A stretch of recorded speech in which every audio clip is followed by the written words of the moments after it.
Hi! Welcome to my vlog!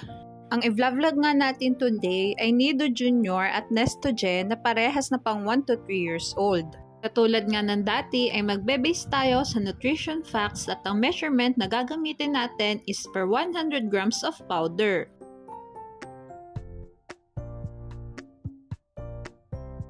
Mahalagang paalala, breast milk is the best milk for babies.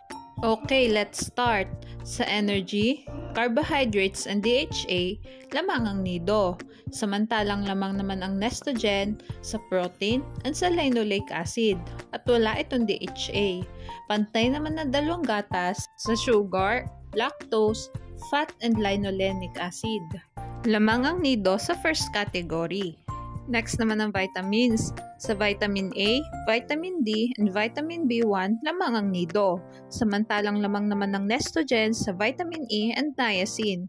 Ngunit pantayan dalawang gatas sa vitamin K and vitamin B2. Sa vitamin B12, biotin, and folic acid, lamang ang Nido. Ngunit lamang naman ang Nestogen sa pantothenic acid. Ngunit pantayan dalawang gatas sa vitamin B6 and vitamin C. Lamang ang Nido sa vitamins.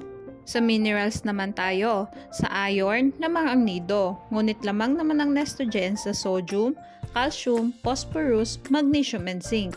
Ngunit pantayan dalawang gatas sa selenium.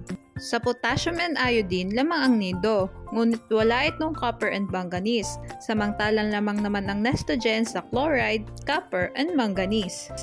Lamang ang Nestogen sa minerals. Meron din probiotics ang Nido na wala na ngayon ang bagong formula ng Nestogen.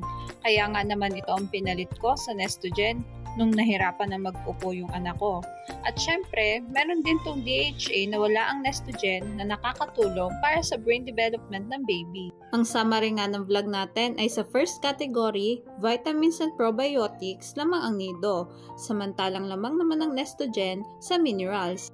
Pero lagi nating tatandaan, pumili ng gatas na hiyang sa bata. Bali hanggang dito na lang po ang vlog ko. Thanks for watching. Please like and subscribe for more videos.